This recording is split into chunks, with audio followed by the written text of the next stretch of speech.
Hello and welcome on back to Dream Daddy, the dad dating simulator of a generation. Last time we thought about messaging Hugo, and this time we're gonna go for it. What will happen when we go for gold? Will we fail? Will we rise up to the occasion and get our hot dad sex? Find out this time on Dream Daddy. Dream Daddy. Who's gonna be your daddy? Okay, let's message Hugo. All right. God, Are you nervous? Yeah. I just hope he likes you, you know? Oh, fuck. I should have looked at his profile. Yeah, you I really navigate to should've. Hugo's dad book and type out a message. Hugo. Hey, Hugo. Great seeing you at the barbecue. Want to hang out sometime? I wait a few minutes before the computer dings. I'm so glad you messaged me, and I definitely want to hang out sometime. But I have a favor to ask. Our class is going on a field trip to the aquarium today, and one of our chaperones called in sick. Is there any possible way you could come in and replace them? Uh-oh. Hell yeah. I think about it for a moment. Man, that is a lot of screaming kids that I'd be accountable for. And they're in middle school. Arguably the worst age to be. The worst age. Amanda silently trudges into the kitchen and pours herself a bowl of cereal. Her eyes are a little puffy, almost as if she'd been crying. Oh, Amanda, sweetie, what's going on? Morning, Amanda. Morning, Pops. Hey, are you all right? Of course, I'm fine. I just got to thinking about the Backstreet Boys. They had a reunion. The Backstreet Boys are back, all right. But they're different. Something's wrong with them. Like, they're a dream someone once had but can no longer remember. And no one's talking about it. They just go on like everything's normal.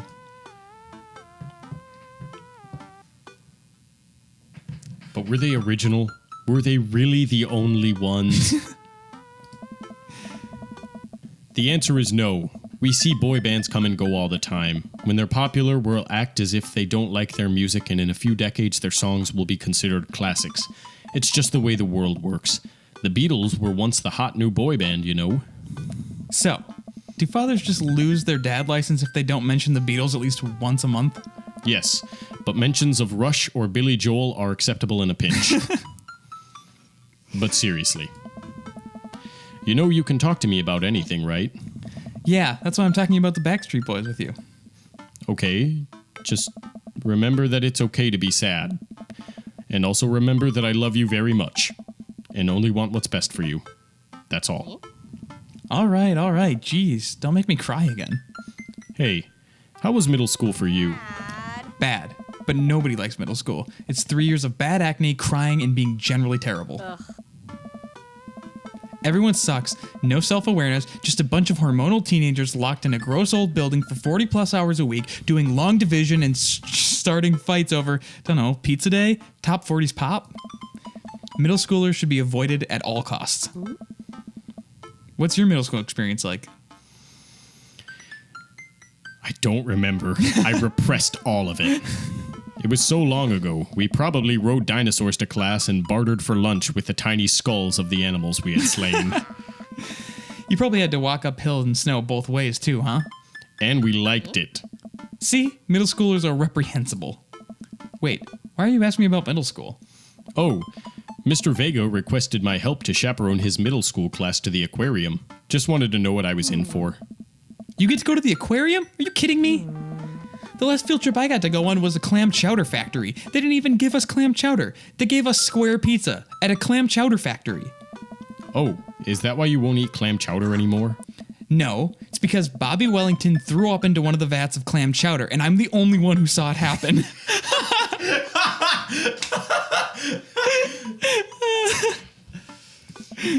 It haunts me. Right. Let's leave that story firmly in the past. Anyway, you should do it. Mr. Vega sounds like he could really use the help. Plus, you got to hang out with cool fish. Amanda, I get kind of weird about aquariums. The ocean makes me nervous. What? Are you worried about a whale? Are you worried that a whale is gonna pop out of the touch tank and swallow you whole? Don't you put fear in my heart. Well, do they have penguins there? Yes, they have penguins there. Then that's settled. Penguins outweigh the fear of the ocean. I sit back down at the computer and let Hugo know that I'm available. He tells me to meet him at the aquarium and gives me the address. I grab my keys and kiss Amanda on the forehead before I head out. I arrive at the aquarium to find that the school buses have beat me there. Preteens huddled around their teachers in small groups, yelling at each other and goofing off. Every teacher looks like they're at their wits' end. Hugo jogs up to me, looking frazzled. I'm so glad you're here. Hugo! Oh, no.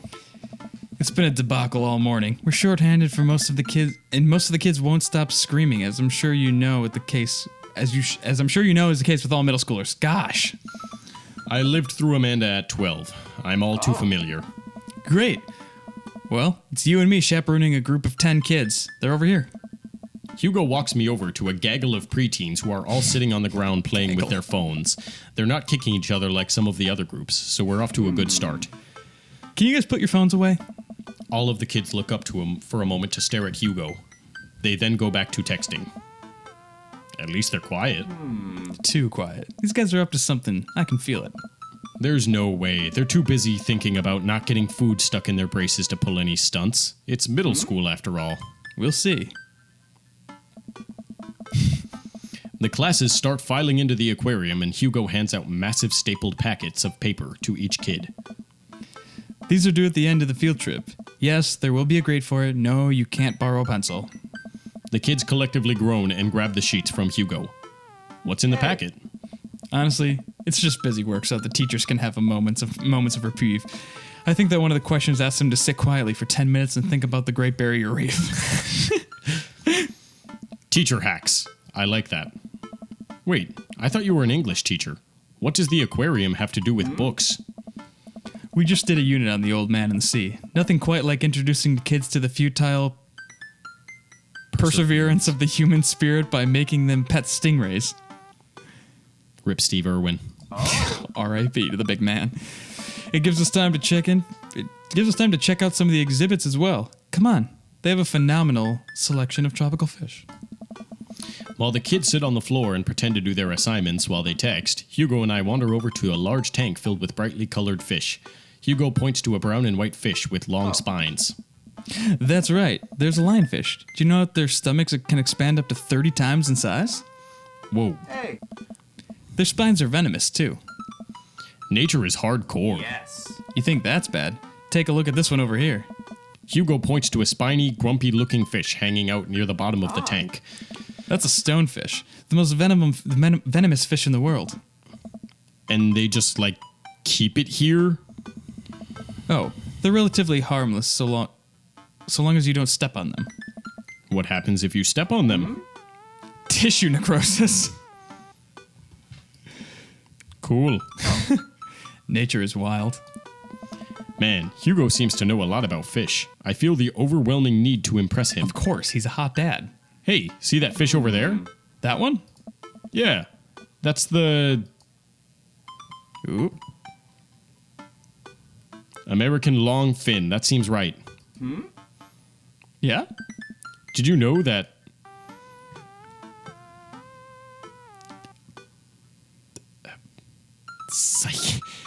Psychiatric? What? Or political fish trivia. What is political fish trivia? I have no idea. I'll try psychiatric. I want to know what this... This is the only species of fish known to develop clinical depression. Wait, are you serious? Absolutely not. It's probably a good move. I'm playing it for the gag here. Yes! Good one. We lead the kids into another room. Sharks, sea turtles, eels, and other marine life swim around in a massive floor-to-ceiling aquarium. The kids begin trying to take selfies with the sharks. Hugo leaves my side to separate two kids started fighting over a Capri Sun. I walked around the room reading my tiny little blurbs about different fish swimming inside of the enclosure. After a while, I look around and see Hugo again. He's gazing up at the aquarium in childlike wonder. The ripples in the water cast blue moving shadows across his face. For someone surrounded by angry hormonal preteens, he looks completely peaceful. He looks really cute in this light. I hope he doesn't notice me staring. Wow. I walk over to join him. Beautiful, isn't it? That might be a bit heavy-handed at this point, you know? It's a bit heavy. I don't even know if he knows it's a date. But like, Is it a date? Oh, God. you gotta risk it to get the biscuit. Look, Mouse is in your hands, man. We can learn a great deal. I'm gonna go educational. I'm gonna go like I'm a studious man. Okay. A great many mysteries lie in the ocean. It truly is fascinating to be able to observe it in such a setting as this. That's a very astute point, Paul. I don't like how the eggplant emoji was. I don't like how that was the thing. Oh, they knew exactly why they did it, though. We stand together for a moment, admiring the wonders of marine life. We eventually make our way to the touch tank room, which seems to be the only thing the kids are interested in. The tank is filled with a variety of horseshoe crabs, sea urchins, stingrays, and small fish. I stand around the edges of the tank and keep a wary distance from the sea life. Who knows what kind of nefarious plants those horseshoe crabs have for my well-moisturized hands. Hugo rolls up his sleeve and sticks his hand in the water. Don't you want to pet some rays, Paul? Oh, I think I'm good. I think I should just stay over here and admire them from a respectable distance. Come on. It'll be fun and informative. Don't make fun of me, but I'm scared to touch them. I get weird when there's no glass separating us. I don't know what any of those things are, but I get the feeling they will probably bite me in my delicious hands if given the chance. Nothing in this tank can hurt you. The stingrays have had their barbs removed, the horseshoe crabs only eat little clams, and the anemone... I became Finding Nemo. The anemones are perfectly safe to touch. Against my better judgment, I approach the tank. Slowly dripping my hand into the cold water, I touch a stingray as it glides past me. See? Not so bad. It feels like fun, slimy leather. Yuck. Things get a lot less scary when you learn more about them, right? I dive my hand back into the touch tank with a renewed vigor for ocean life. I poke at some urchins and feel the hard carapace. Isn't it carapace? urchins? Urchins? I don't fucking know. My hand brushes against Hugo's as we reach for the same anemone. I pull away, blushing. Hugo smiles at me. Hey, you're supposed to be touching the fish. Sorry, I just get a little carried away Wait. That girl over there looks suspicious. Why's that?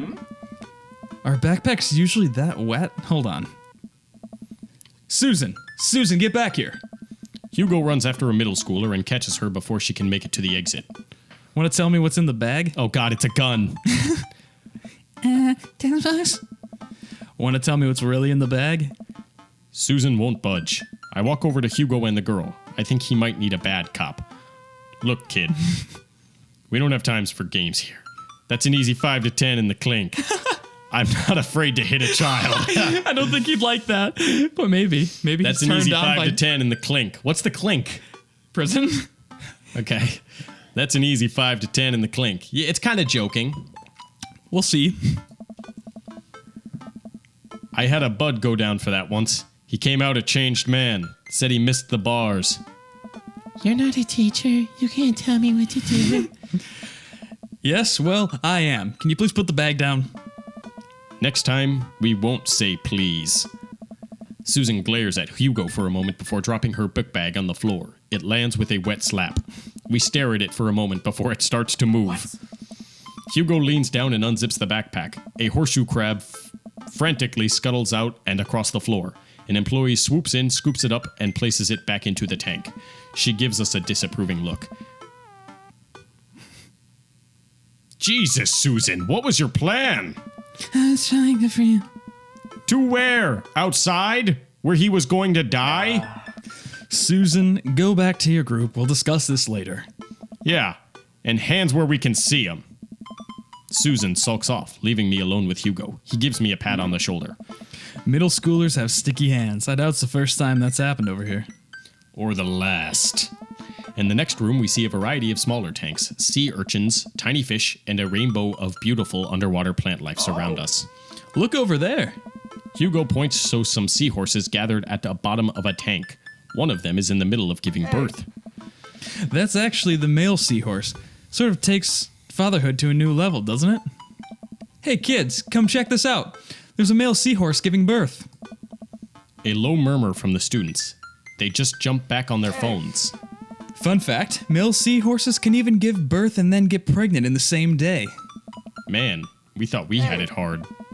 I wonder if they have to deal with their kids' awkward teenage years too. All however many thousand of them. You seem to know a lot about marine life, Hugo. It's not really my specialty, but I do make it a point to learn as much as possible wherever I can. I think that learning shouldn't end when you leave school. We should challenge ourselves to find out more about things we don't understand every day of our lives. Kiss me, you son of a bitch. Is that just turning you? Is that getting you bothered? Because if you stop learning, I don't think you'll ever be able to grow up or change as a person. Oh, you beautiful son of a bitch. God, I want to kiss you on the mouth. Whoa. But we both have glasses, so they'll just clink together. It's worse than clacking teeth.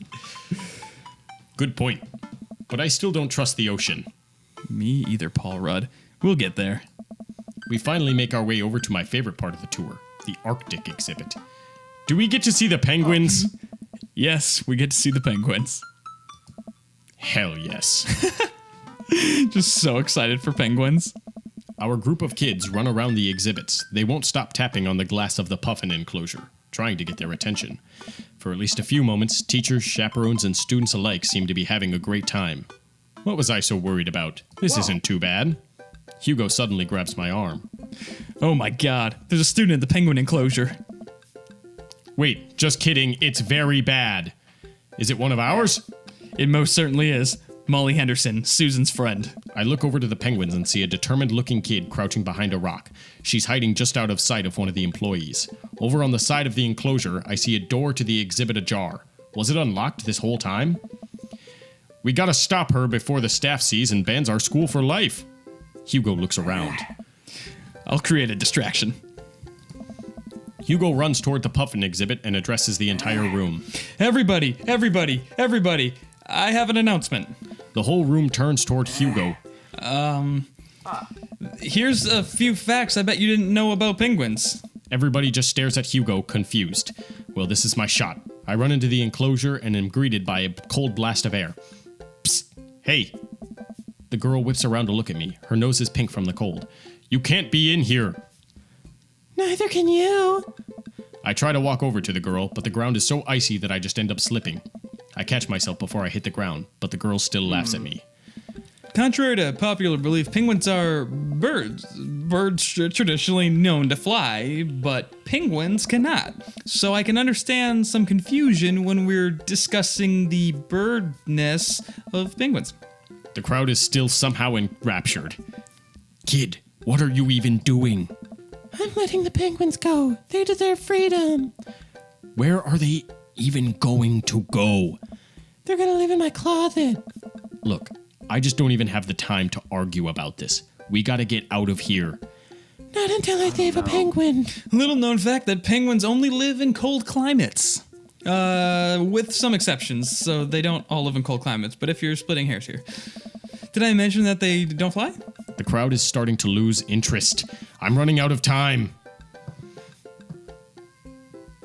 What are you gonna bribe her? Try to relate to her. Lay down the law. Ooh, no. Relating as a dad, it's always a bad move. Because it's like, it's not the same. It's not the same, Dad. Being like the authoritarian is gonna be better, probably.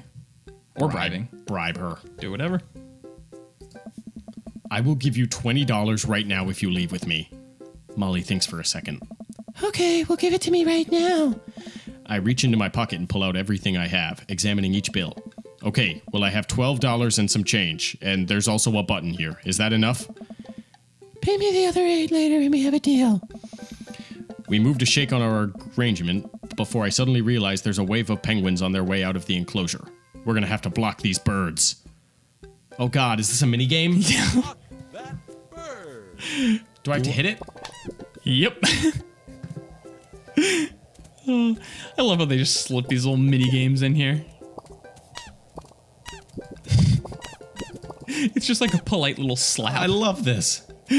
Oh my god, it is. It's just a hand. Yeah.